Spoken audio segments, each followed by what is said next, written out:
All right. Well, thank you so much, Natalie, for joining me today. I am super excited to get to know more about you, for the audience to get to know more about you. And so let us just start off with you kind of talking about who Natalie is and what you're about. Oh, thank you so much for having me, Nicole.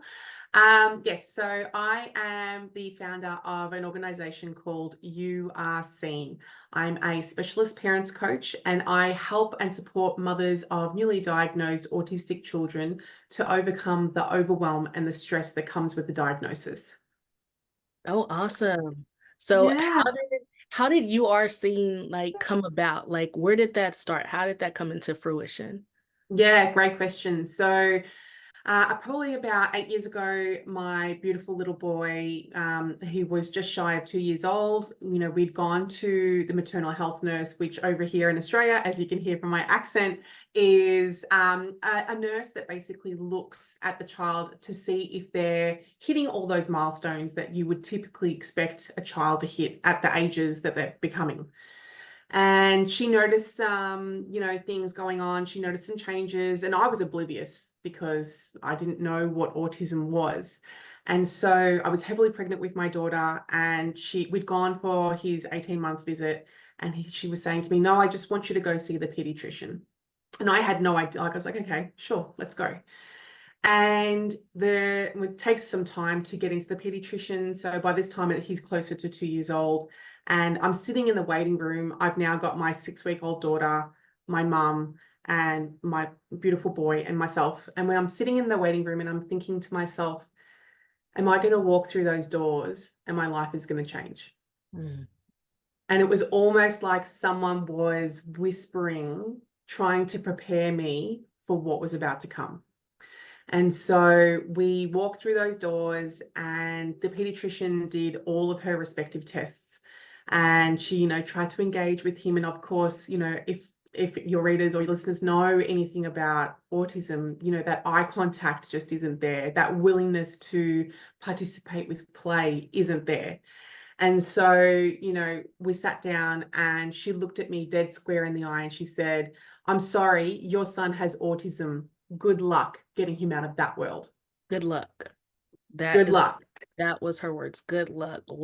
How do you feel in that moment coming from this provider, someone that is supposed to give guidance on like next steps and, be a little more empathetic to like the situations, especially as, a pediatrician. How do you feel in that moment? Oh, it was gut-wrenching. Things slow down. Like, how you see in the movies where everything sort of goes in slow motion? That is exactly what it was like. I could see the doctor's mouth talking and I just couldn't comprehend what she was saying. And right then and there, I felt like my life was fractured, Mm. that there was a tear in the future of what these plans that I had created, not only for him, but for me, for our family. And so I went home and I grieved. Like, I grieved like he had died, because the version of what I thought he was going to become had died. And so it took me a really, really long time to come to terms with his diagnosis. It took me a long time to understand how this beautiful boy, who was still this gorgeous boy, but didn't understand how this diagnosis was now going to play out. And I really struggled with all the fears, the uncertainty, the overwhelm that comes up when you have a child with a diagnosis, especially a diagnosis of autism, because no 2 days are the same, right? I was worried. Would go to bed and I would wake in the middle of the night, literally covered in sweat. My whole entire bed was wet because I would be in such a not only PTSD, post-traumatic syndrome, but also, or post-traumatic stress disorder, I should say. But it's also just the feeling of overwhelm, of not knowing what tomorrow is going to bring, not knowing what next year is going to bring. And so he was nonverbal for a really long time. And it was about, I would say maybe about 4.5, 5, that he just started to say, maybe one or two words that you would compare to maybe like an 18 or a 12-month-old, right? Just starting to say words. And I would sit and pray all the time. I just want to hear him say, "I love you."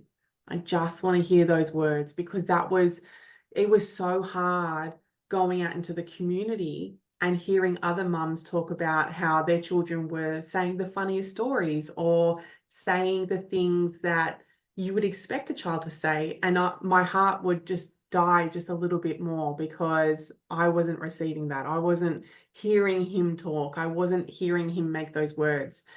And, you know, a little bit of my soul would die when you go into those meetings, because how do you then you show up and be authentic, because you can't, right? So what do you do as a mum? You mask. You put the mask on. Everything's okay. I'm okay. Everything's good. And you palm off all of those people who say, well, why is he talking yet? You know, why does he flap his hands? Why does he make those weird noises? And you would have like a response for every single thing, because, and that was where the underlying part of it was, that there was just so much shame and blame. I blamed myself for his diagnosis. I really felt that I contributed to somehow, maybe I sat too close to the computer, maybe I ate the wrong thing, did I take any medication? Like, what did I do to, in this case, to result in this? And so, you know, there were times where, when I say I didn't take it well, I really, really didn't take it well. And I say that I'm not even trying to embellish. Like, that was, I was living my version of hell. And so I remember one day waking up in a stream of tears and begging God. I prayed to him. I'm like, I want you to send me the biggest, strongest man that you have, so that he can come and he can beat me to smithereens, so that the outside will match the inside.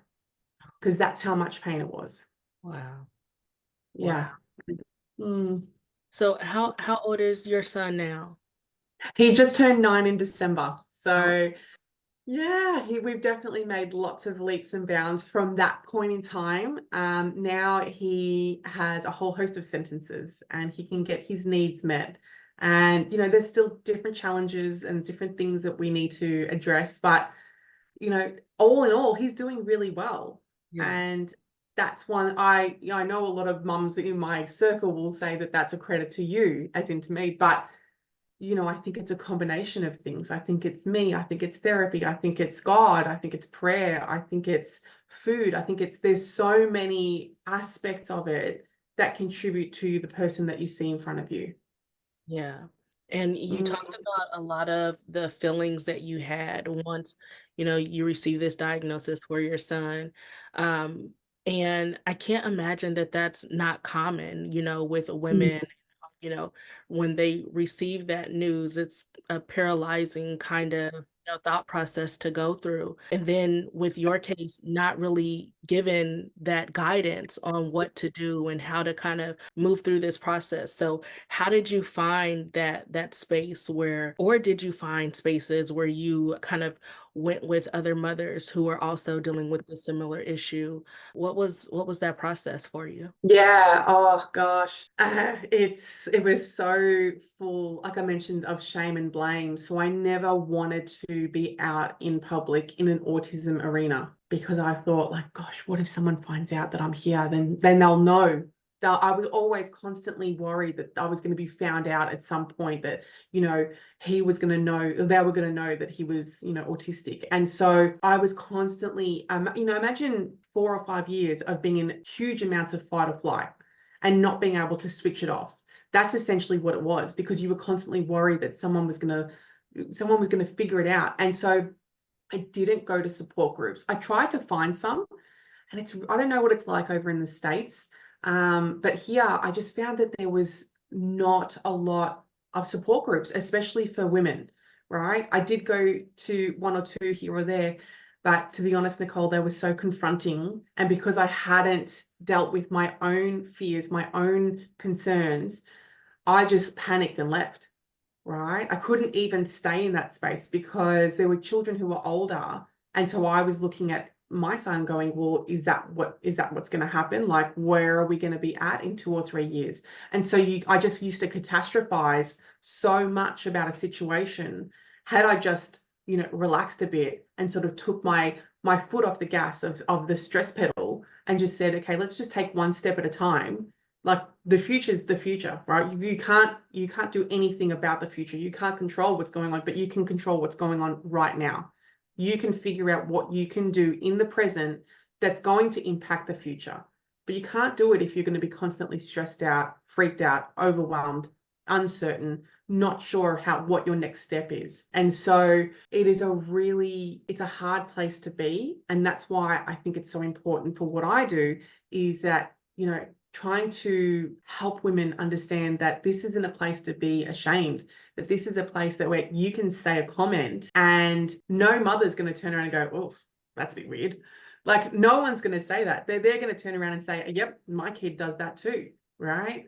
So I could never fully be open with some of my girlfriends because I'm sure they probably thought that I was just crazy or that, what was going on. And so all the things that he was exhibiting were absolutely very typical to the autism traits. And now I look at them and I laugh and I have a giggle. I'm like, that's just your way of expressing yourself, right? I want to embrace you and all of you, right? I don't want to stamp out any of you because that's your personality. That's who you are. Your brain is wired differently to mine. So I want to make sure that uniqueness, that brain uniqueness is continued on so that when you become an adult, you can use that in ways that a neurotypical person will never be able to understand, right? Because our brains just aren't wired that way.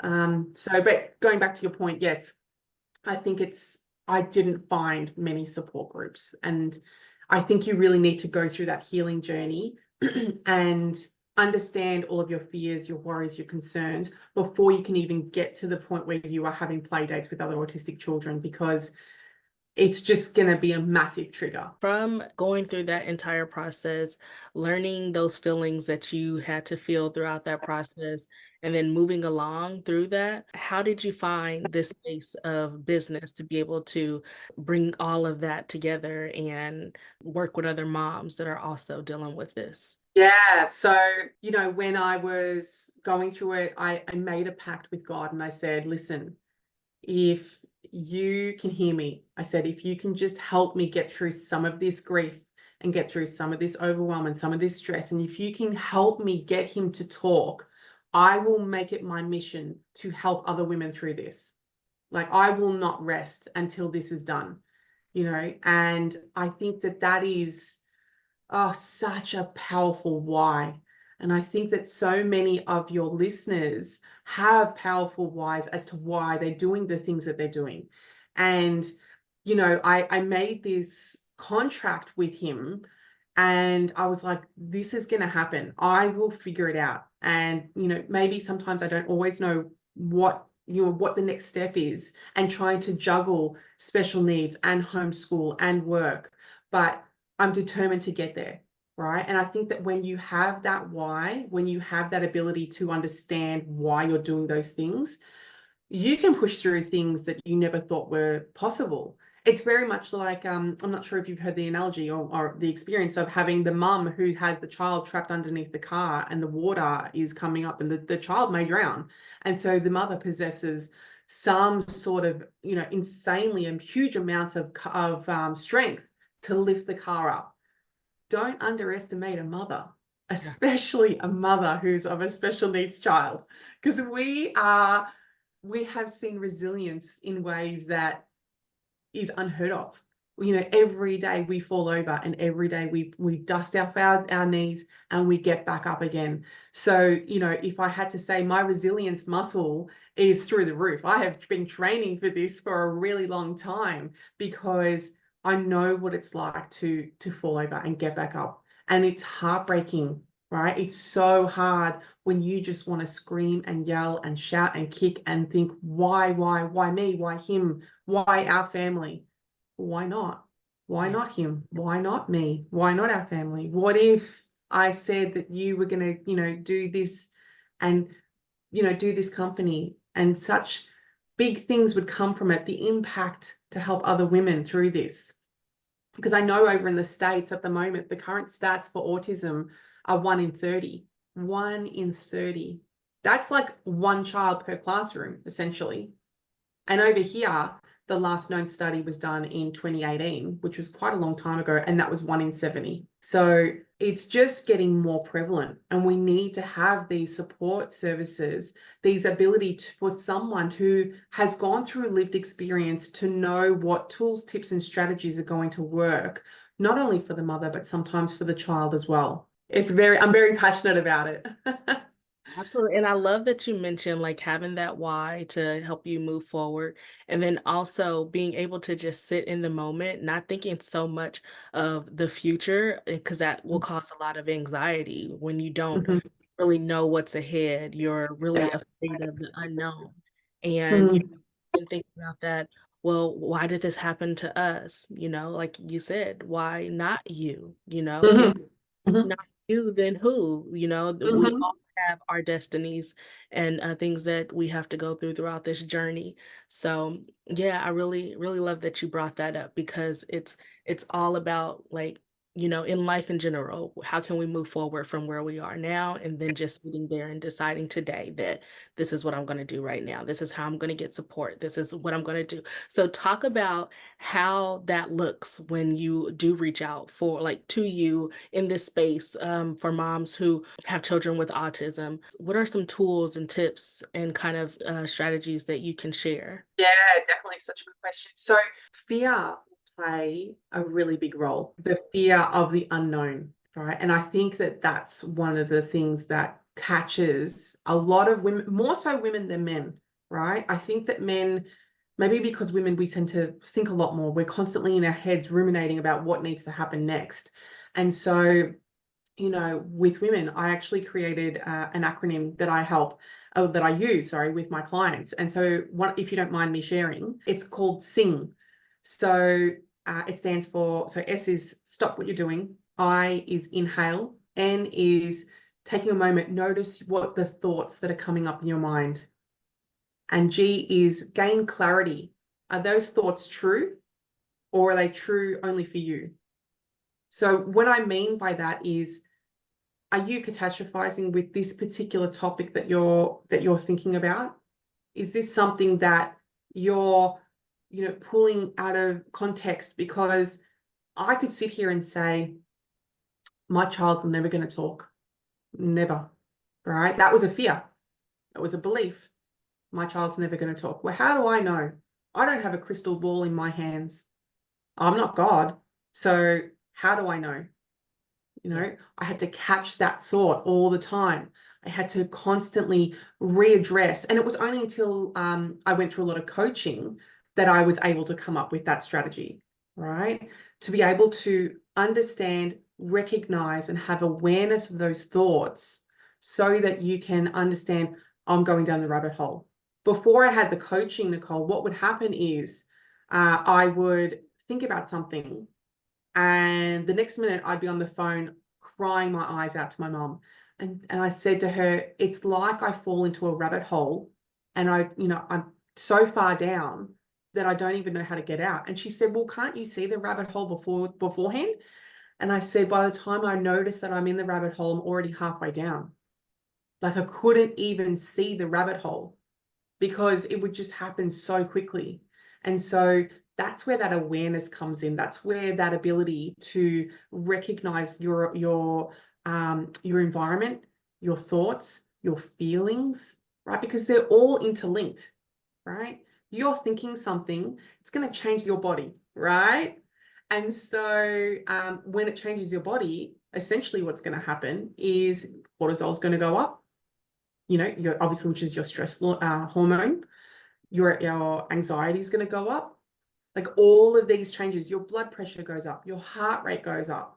You're not breathing properly now because your body thinks that you're in fight or flight, right? So it's sending all the blood away from your heart out to your hands and to your feet because it thinks that you are going to get attacked by a saber-toothed tiger, because that's what it does not think, right? That my child's having a meltdown and I'm being severely triggered right now. It thinks literally that someone's trying to come and kill you. So it doesn't understand. This is the brilliance part about your brain, is that it doesn't understand what's true and what's not true. So then it's up to me to help other mums train that brain, train it like it's going to the gym. right? Doing exercises to help the brain recognize when something is an actual threat, e.g., your child's running across the road. That's an actual threat, right? That's a real dangerous possibility.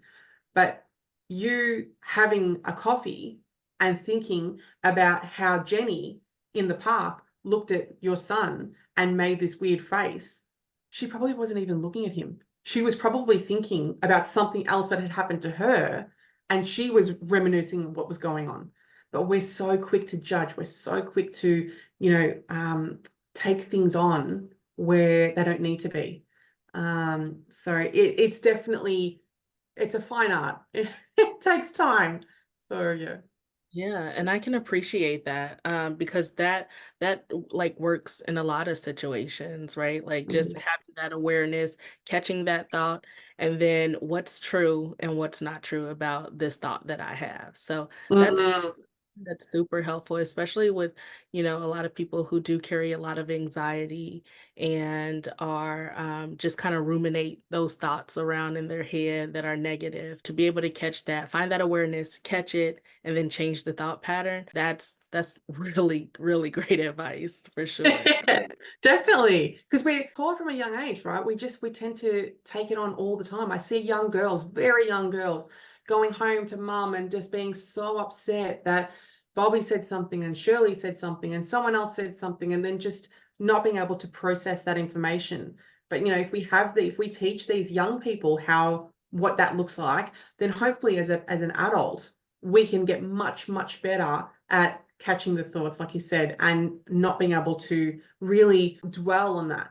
I say to a lot of my clients that, it's absolutely okay to feel the emotions, to feel the grief and the loss and the overwhelm and the uncertainty. But I just want you to dip your toe into it. I don't want you to swim there. Mm. You know, if you swim there, you will be consumed and you'll probably drown, right? But if you just dip your toe out and know when to come back, know when to pull back, you can have a better understanding of what's happening. Yeah, Mm. I think that's tremendous advice for just, I'm just thinking about a lot of times when I'm also just kind of ruminating in my thoughts and then realizing that, hey, you can change this. This is something that doesn't have to stay. It doesn't have to linger. This is something that, you can immediately change the trajectory of. Well, Yes, absolutely. so with your company, you are seen. Mhm. Like, do you have programs? Is it like, how does that look? What does your program, your coaching program look like? Yeah, definitely. So I have one-to-one coaching. I love all of my different programs, but my one-to-one coaching is great because I can customize what those coaching programs look like for that particular mother, right? We can talk about specific things that pertain just to her child. Because sometimes I am coaching, and then there's going to be other times where I'm mentoring. And when I say mentoring, I'm talking to the mum about what's going on with the child. What are some tips, tools, and strategies that they can use at kinder, at daycare, at school? I think kinder is pre-K. I'm not sure. It's like when you're like, between 3 and 5 years old. Kinder is what they term over in Australia. And so it's just looking at it from a different point of view, because when you're going in it, when you're living it real time, you don't know what those strategies are, or maybe you don't have the resources that you need because no one's actually told you about them, right? You're not being privy to them. So there's that aspect. The other aspect is I do group coaching. So that's really very much like a community aspect where I will meet once a week with a whole bunch of different ladies, and we will either openly coach one particular mum at a time, or they can submit questions and say, like, this is what's happened in the week, and then I'll coach on that, or we can go through some other content. I'm currently in the process of creating an online course, and that'll be amazing because it's self-paced. So there's group coaching in that as well. And so you basically go through the content, you meet up once a week, and then you discuss the content, what's coming up, and then I would coach them on that. I recently wrote a chapter in a book. I'm a #1 Amazon bestseller for a book that I chaptered with other women who had overcome trauma to become triumphant. And so, I feel like there are so many different avenues that we can go down, but that there is support. One thing I should add also is that I have an event called Coffee and Connection. And so I host an event every month, and I have mums come from all over Victoria or Melbourne, because that's where I'm based in Australia, who come. I'll buy them a coffee. I want you to sit down and I just want you to chat and say like what's working and what's not working, right? Having someone to feel like you're less alone, to feel like you are not doing this journey alone, because it's not meant to be walked alone. I can tell you that right now. I tried. I will put my hand on my heart and say, I tried. I tried to do this journey alone, and it will crumple you, because we need community. We need other mums to look you dead square in the eye and say, I know what you're going through. I see you. I hear you. I've got you. We're going to get through this together. It's that kind of community that I'm trying to create. And it's important that those women have a voice, because so many times we are silenced in so many areas because, you know, our child is naughty, right? Or our child just needs a smack, or our child needs to be, you know, all these things. But if we just looked at the child as a whole, there are so many other things we can do to get them back on track, back to being regulated, so that they are that happy, content child. But we need to be regulated too. Far too often, I see far too often mums who come to me who are super duper dysregulated.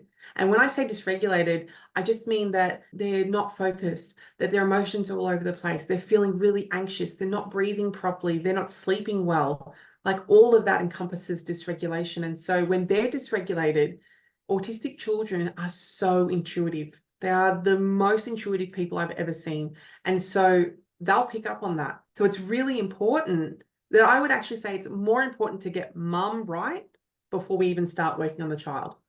Because if mum's not okay, the ship's going down. No one's working. And I see that a lot even with mums of typical children. You know, if mum gets sick, it's over, right? No one's cooking the meals, no one's doing pickup. It's all going. So it's even more so when you have a mum of a special needs child, because who's taking this child to therapy? Who's giving them their, you know, deep pressure regulation? Who's making them the food that they like? Like there's all these things that need to be taken into account so that, you know, the child can actually thrive. But if mum's not thriving, the child just can't thrive. Yeah, it's like the airplane effect, you know, they tell you to put your mask on first Yes. before you help a young child or someone else. So definitely mothers have to take care of themselves first before you can help anyone, even if that is your child. You have to be in a space where you can have, you know, more to give. You know, your cup has to be full first. You have to Mm. make cup is full before you can fill someone else's cup. So awesome. Well, and you didn't mention where can they find you for these group programs and how to get access to that? My website is youareseen.com.au. So that's youareseen.com.au. My Instagram handle is at you_are_seen_. So many underscores. And then Facebook is at You Are Seen. And so I actually have a freebie on my website. If you jump on there, you can actually download the freebie that essentially is, you know, my child's just been diagnosed with autism. Now what?